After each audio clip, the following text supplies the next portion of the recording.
వేసి బాగా కలుపుకోవాలండి.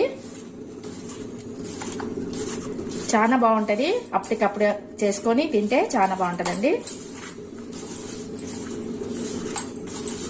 ఉప్పు కారము ఒక హాఫ్ స్పూను ఆవు పిండి అండి, హాఫ్ స్పూను పసుపు, ఒక స్పూను ఉప్పు, 2 స్పూన్లు కారం అండి వేసుకున్నాక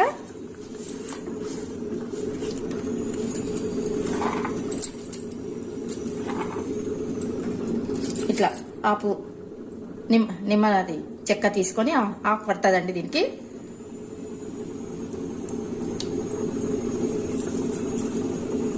పిచ్చలు తీసేసి పడతాయండి, పిచ్చలు పడతాయి. తీసేసి లోపల నుంచి ఉంటాయి, లోపల కూడా ఉంటాయి కొన్ని.